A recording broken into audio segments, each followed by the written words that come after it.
Dieu est apparu au fil des âges, à travers de nombreux textes sacrés, qui sont devenus un héritage pour l'humanité. Pour la première fois, dans l'histoire connue de l'humanité, c'est Dieu la Mère, le grand principe féminin de la création, qui transmet un enseignement direct à travers de nombreux messages reçus par la nation essénienne. À travers ces 19 règles, Dieu la Mère éveille et instruit sur un art de vivre avec ses vertus. C'est l'annonce d'une nouvelle façon d'être sur la terre, à l'aube d'un revirement fondamental pour le devenir du monde. Un livre historique exceptionnel, né de l'alliance d'une nation d'hommes et de femmes éveillés avec Dieu, à l'heure où toutes les religions des hommes s'effondrent. Voici des mouvements méditatifs, qui incarnent parfaitement la sagesse de cet art de vivre avec Dieu la Mère. Ils te permettront d'inviter à l'intérieur de toi, la grande lumière de cet enseignement universel.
La connaissance de la corps, la connaissance de la science des quatre corps, la connaissance de la science des quatre corps, des quatre corps.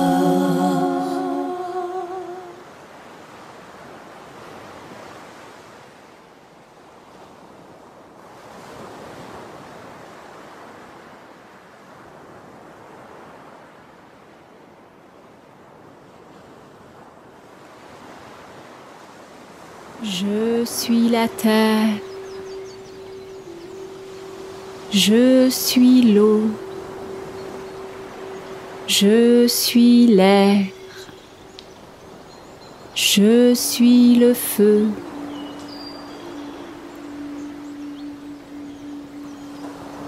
j'appelle la force.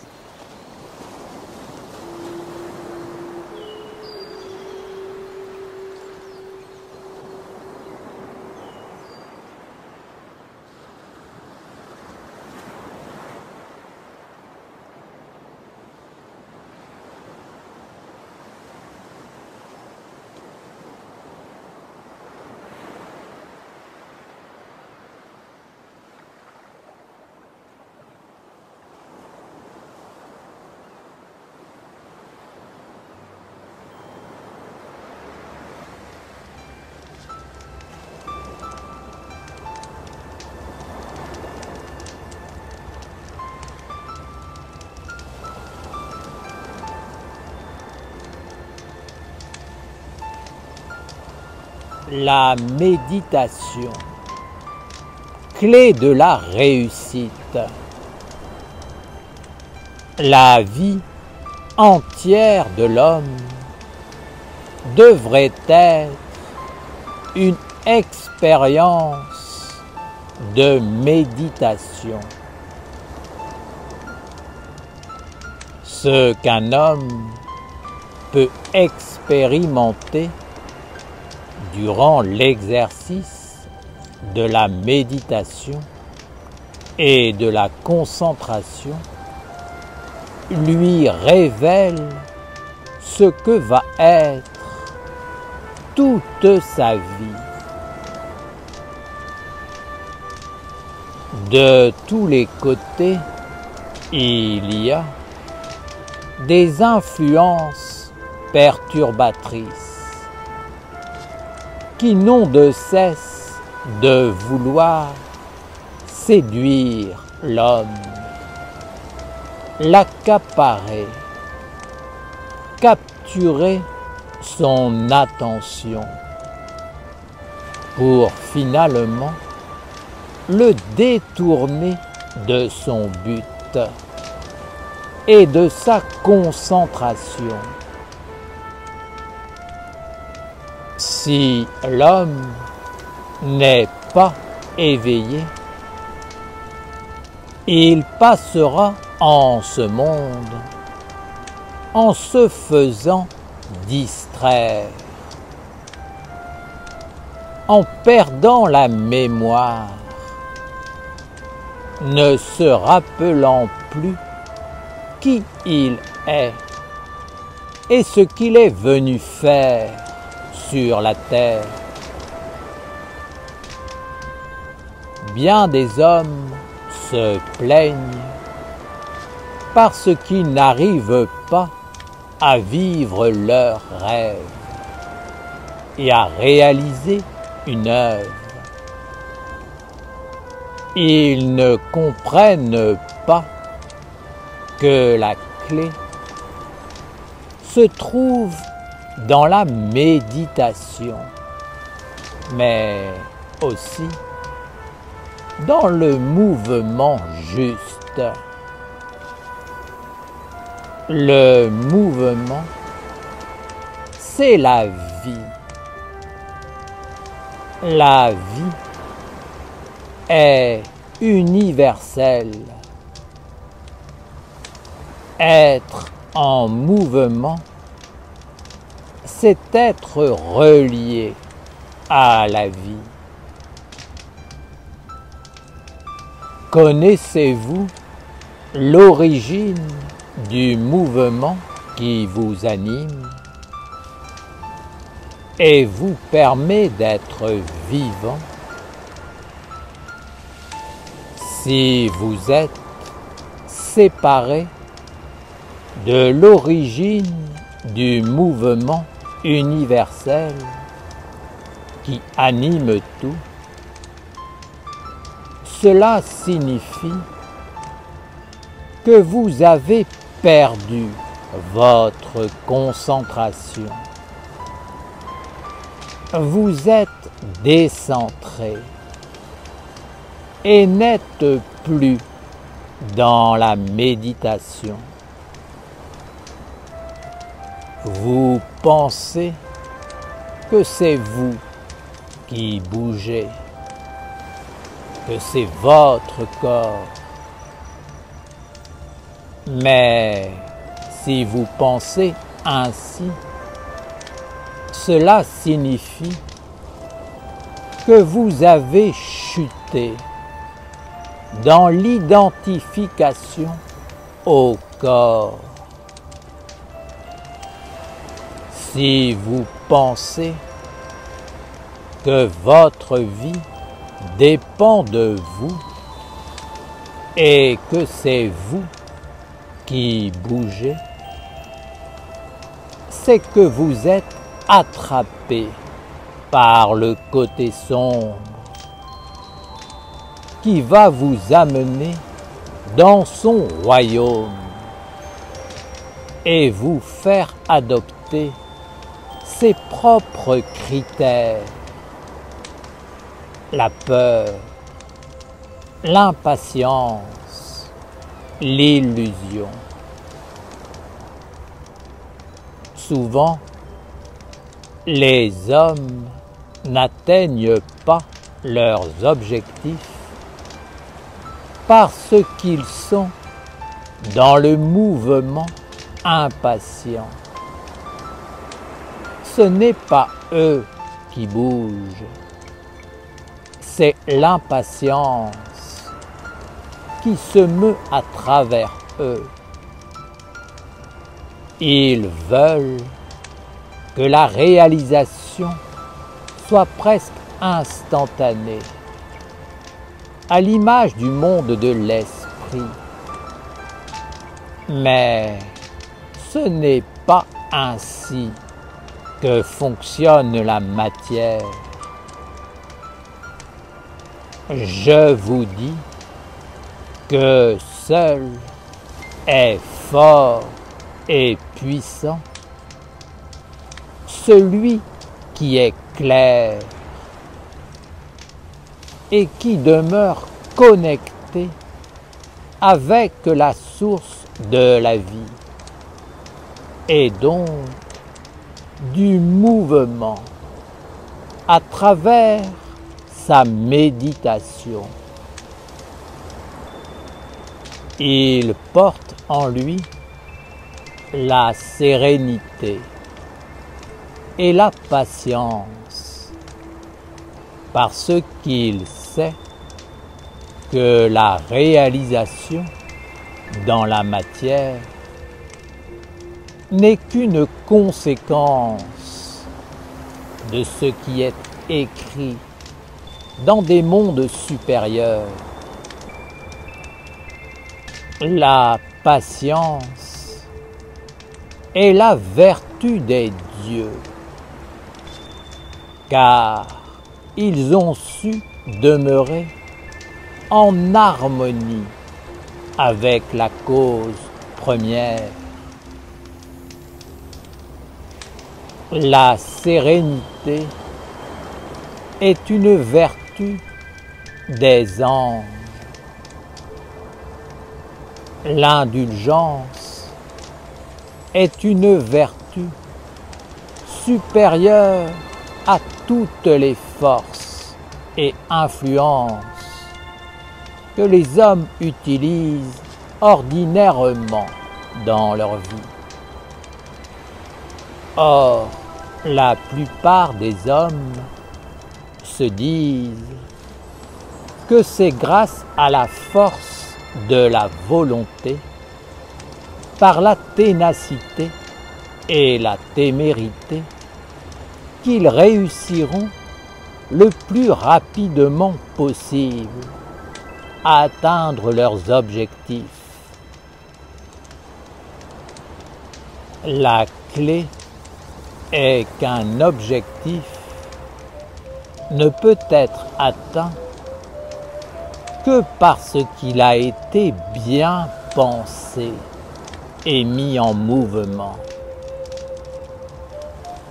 Le mouvement n'est efficace qu'à partir du moment où il n'est que la conséquence d'un monde invisible.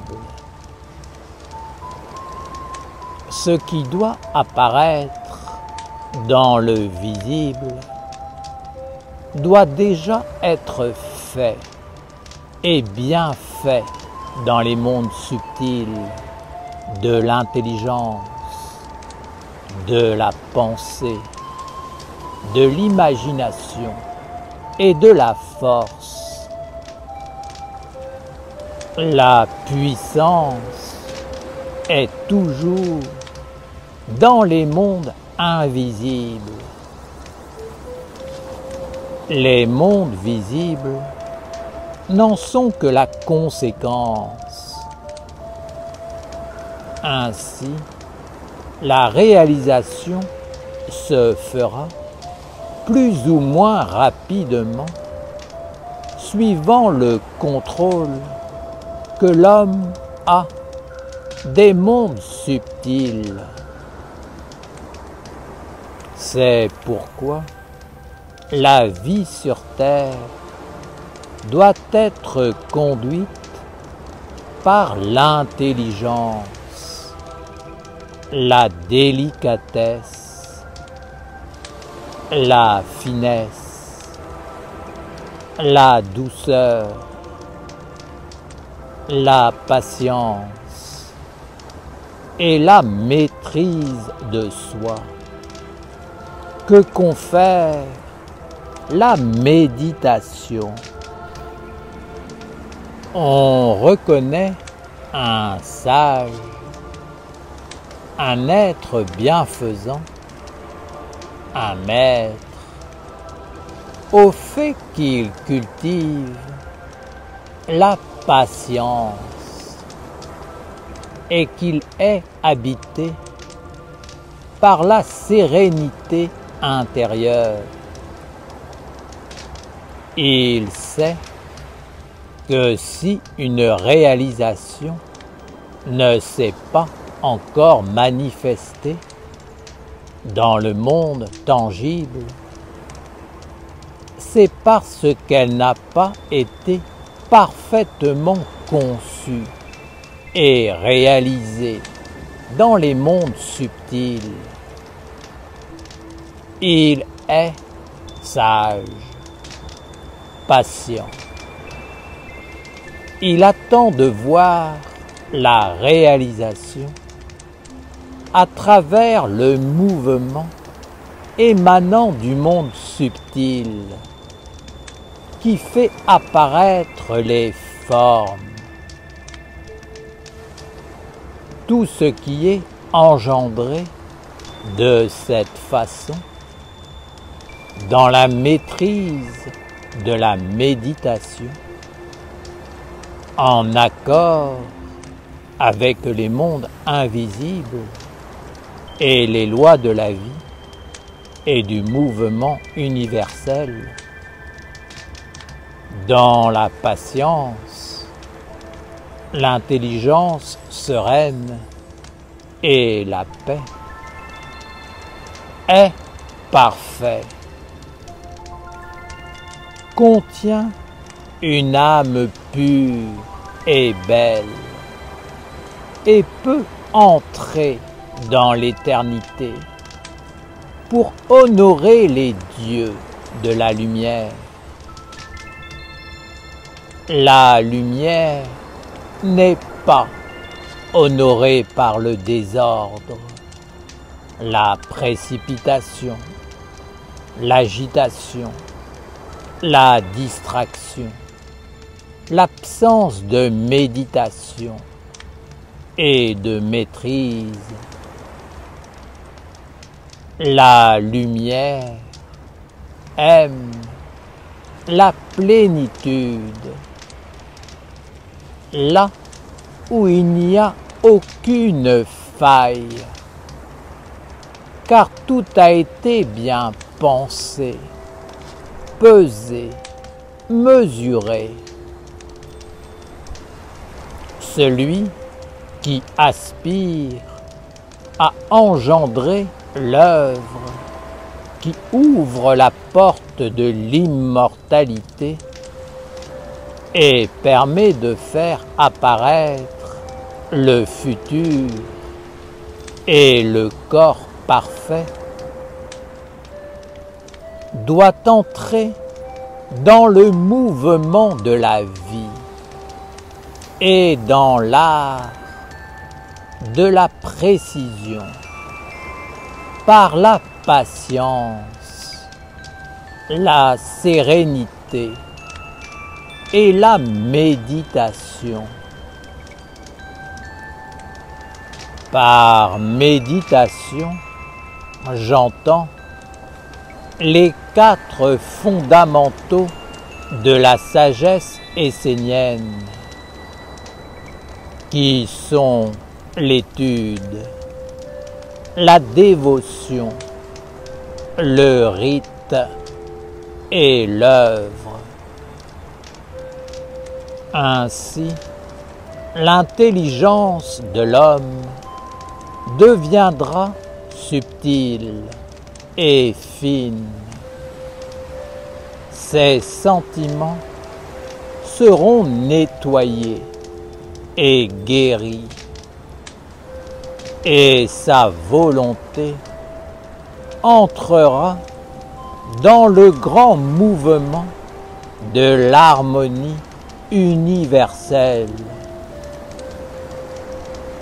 Il agira alors en accord avec ce qui est de toute éternité, avec ce qui doit être dans l'ordre naturel, et il ne donnera plus sa force à ce qui engendre le désordre. Par patience, je n'entends pas la contre-vertu que les hommes ignorants appellent patience, et qui consiste à laisser passer le temps, à attendre que les choses se fassent ou ne se fassent pas. La patience n'est pas un désintérêt, un laisser-aller, une acceptation passive de la mort, une abdication. Non, c'est une concentration sans faille sur le but à atteindre, tout en sachant que la réalisation concrète doit suivre la réalisation subtile. Pour qu'une œuvre ait une âme, il faut qu'elle existe déjà avant d'exister dans les mondes visibles. Tant que l'œuvre n'est pas née dans le monde physique, la concentration, la vigilance, la méditation ne doivent pas être abandonnées, car ce sont ces forces invisibles qui permettent d'aboutir. C'est parce qu'ils ne connaissent pas ces secrets des mondes invisibles, de la méditation et du grand mouvement de la vie que la majeure partie des hommes n'aboutissent pas dans leur entreprise. Ils ont une pensée, un désir, une envie, et ils lui donnent de la force, de l'énergie, de la nourriture, pendant 5 à 10 minutes. Puis, ils passent à autre chose, pensant que c'est suffisant. Alors, le projet n'est pas vivant dans l'autre monde. Il n'est pas suffisamment formé, n'a pas assez d'éléments, de force, de nourriture, et ne peut donc pas trouver les associés pour toucher la terre et se faire un corps dans le monde visible. L'important dans une œuvre, c'est la première manifestation tangible. Car si le corps est bien formé, il peut grandir et se renforcer. C'est pourquoi, en poursuivant vos buts, vous devez avancer un pas après l'autre, posant chaque étape dans la clarté, la sérénité, la perfection. Plus vous posez des étapes, plus vous vous renforcez et devenez des créateurs de perfection,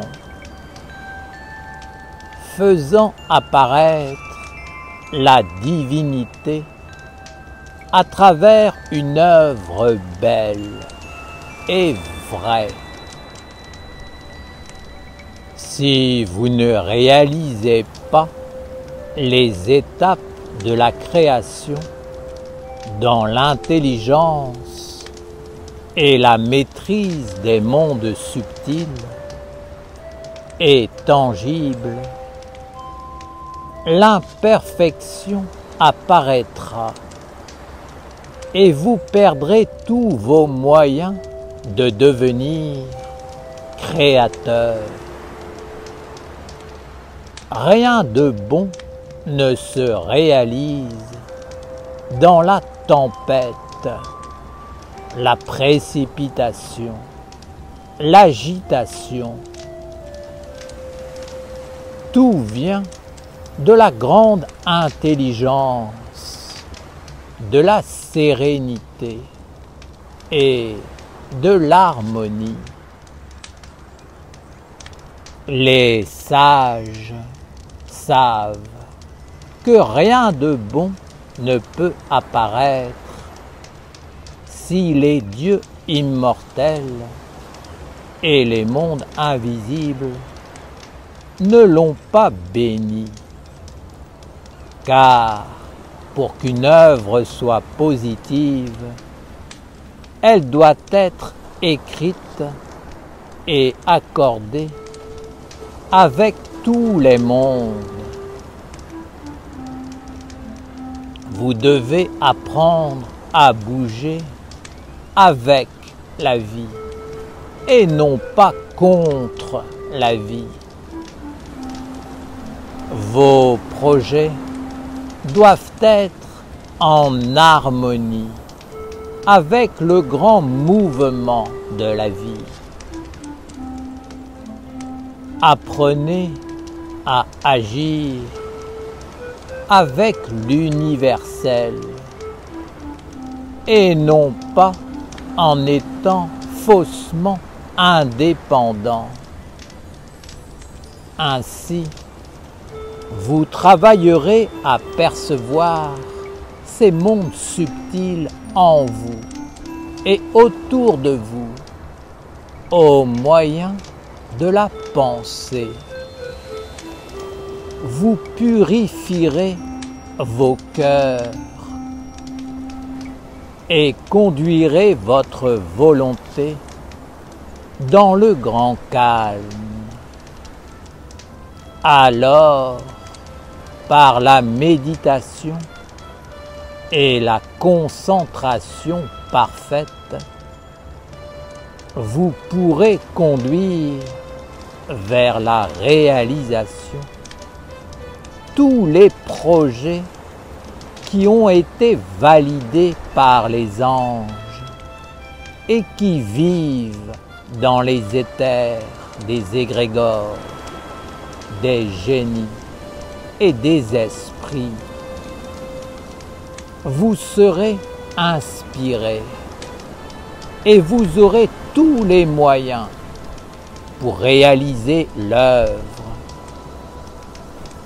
C'est la destinée de chaque homme, de chaque femme venant en ce monde, de faire apparaître la lumière ou les ténèbres et de donner le mouvement de la vie à l'un ou à l'autre. L'homme doit réaliser l'œuvre de l'univers. Alors, ce sera la grande harmonie qui animera son œuvre. Père Raphaël, veux-tu nous dire que tu bénis la sagesse du mouvement sacré et méditatif tel lieu Paneurhythmie et les peuples qui, d'une façon ou d'une autre, ont enseigné l'art du mouvement et du geste magique? Bien sûr, tout ce qui conduit vers une conscience supérieure et une maîtrise de soi dans la dignité et la beauté a ma bénédiction. J'honore les peuples qui ont compris que rien ne doit être accompli dans la précipitation et encore moins dans la peur et la laideur. Lieu Paneurhythmie vous permettra de comprendre que c'est en vous reconnectant avec le grand mouvement universel des mondes et en accompagnant leur influence que vous pourrez poser sur la terre des œuvres dignes de la sagesse et qui vous conduiront à vivre dans la perfection de la beauté. Ce n'est pas en créant des ouragans, des tempêtes ou en agissant en disharmonie, en opposition avec l'ordre céleste, que vous goûterez la paix. Vous devez être un avec l'univers et avec son intelligence, son âme, sa volonté. Cela est fondamental.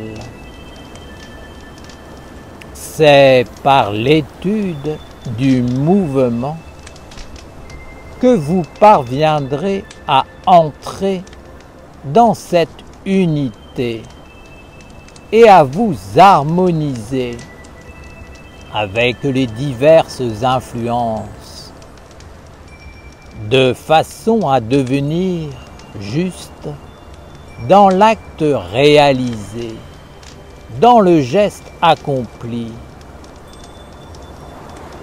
Si vous demeurez dans le tourbillon de l'inconscience et de l'isolement, tout ce que vous réaliserez s'envolera avec le temps. Il ne restera rien.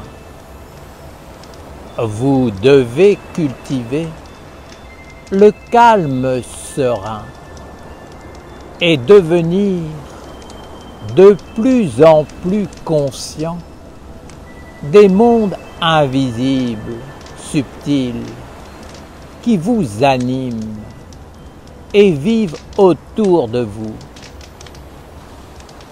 C'est en maîtrisant ces influences que vous parviendrez à réaliser des œuvres de lumière sur la terre qui seront bien pensées, vivantes, précises et qui dureront à travers les siècles et les générations.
« 24 clés de sagesse pour traverser les eaux du monde.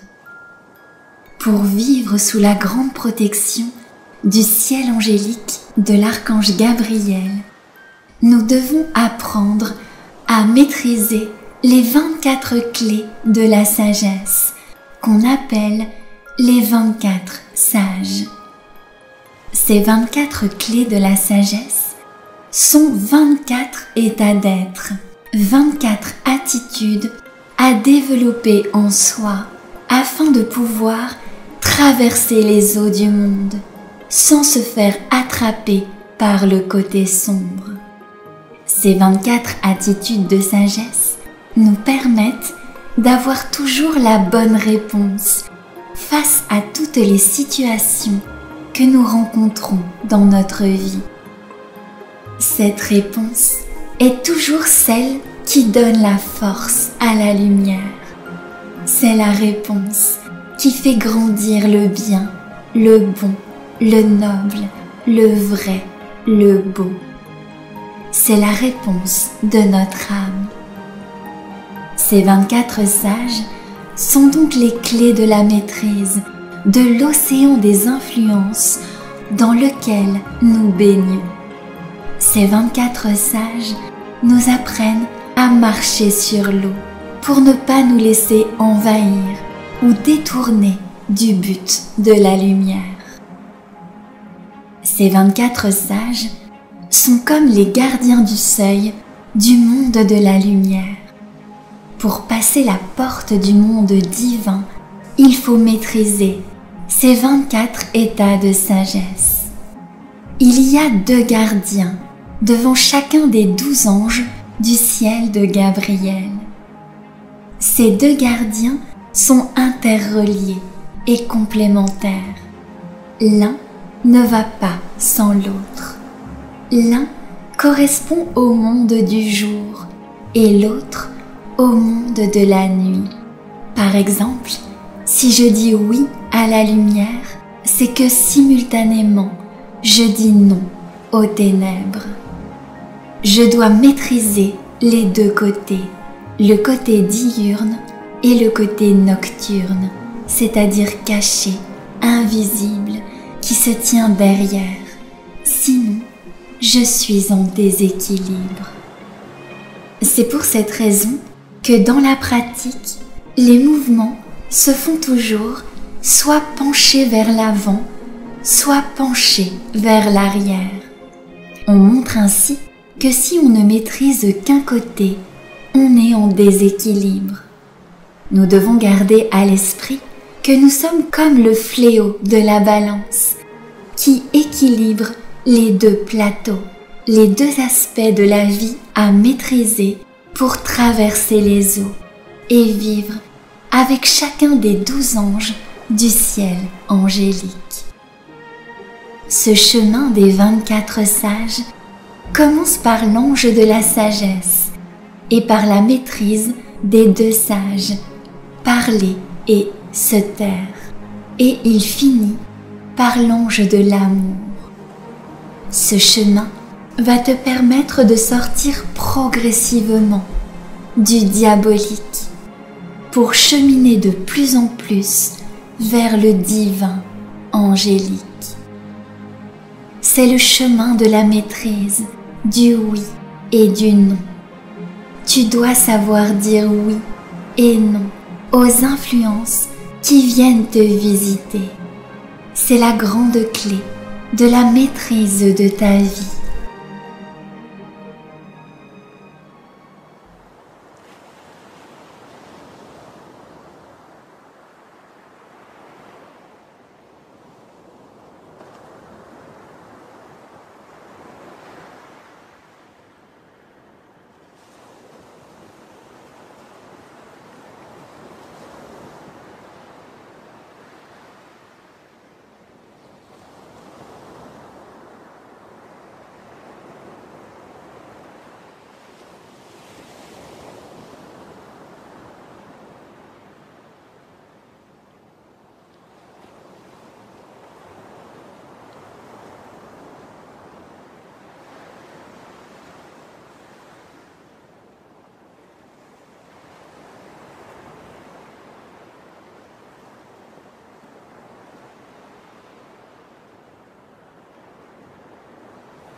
Prudence. Je suis un élève de la prudence.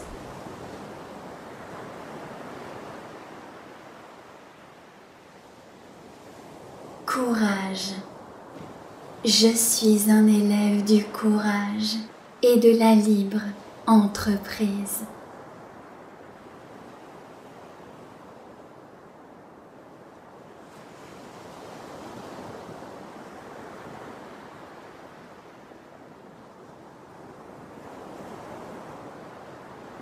Prudence. Je suis un élève de la prudence.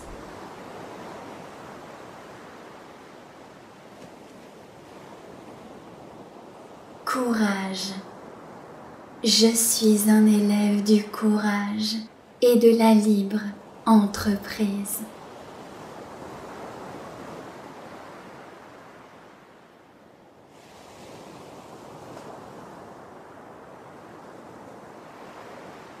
prudence. Je suis un élève de la prudence.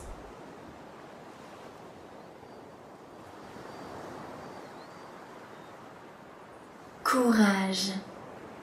Je suis un élève du courage et de la libre entreprise.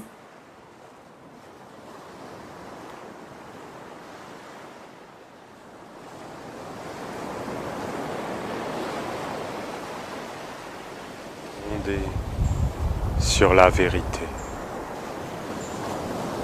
inspiré par la magie, éclairé par la clarté, guidé par l'harmonie.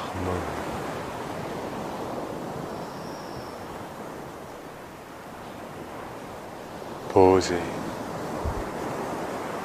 par le grand calme. Ainsi soit notre œuvre, faisant apparaître par la maîtrise le messager de la lumière. Amen.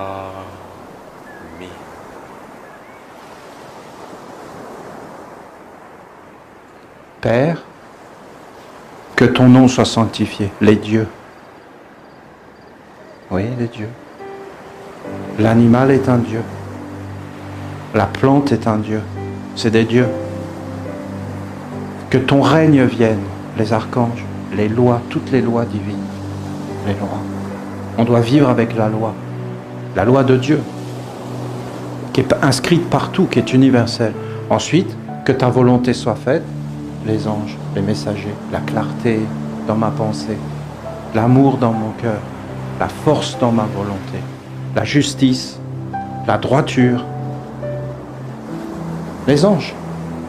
Et après, sur la terre comme au ciel. Vous vous rendez compte, sur la terre comme au ciel? Tu te rends compte? Sur la terre comme au ciel, c'est toi. C'est moi. Sur la terre comme au ciel, c'est nous.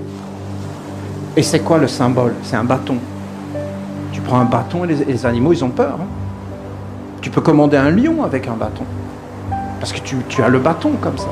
Et nous, nous sommes un bâton. Et dans ce bâton, il y a la totalité. Les pierres, les éléments, les plantes, les animaux. Et tu dois savoir qui tu es.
universelle, pour toi la mer, la grande mer, universelle, pour toi la mer, la grande mer, universelle, pour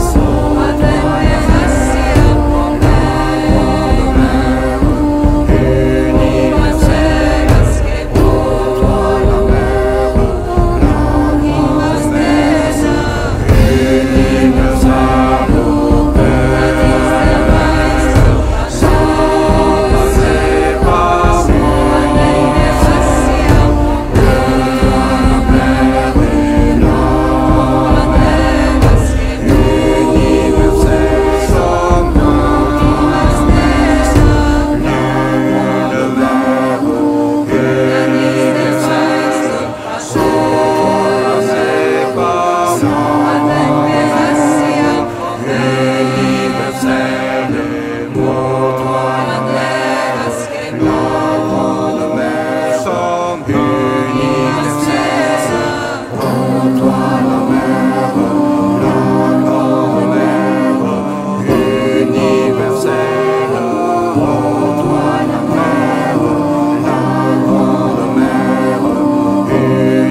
le Père et moi.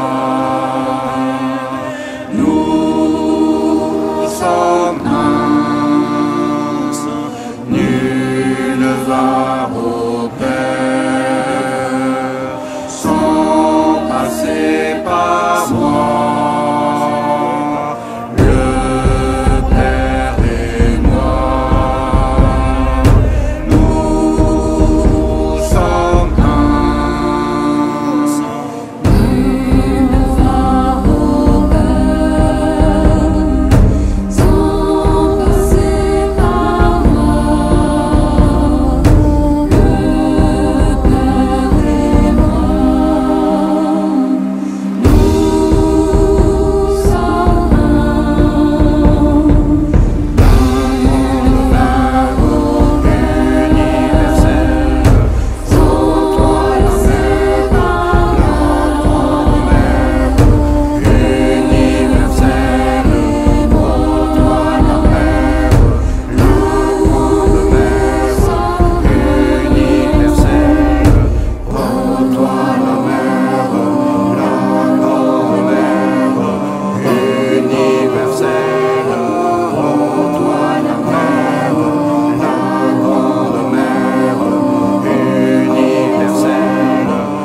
sort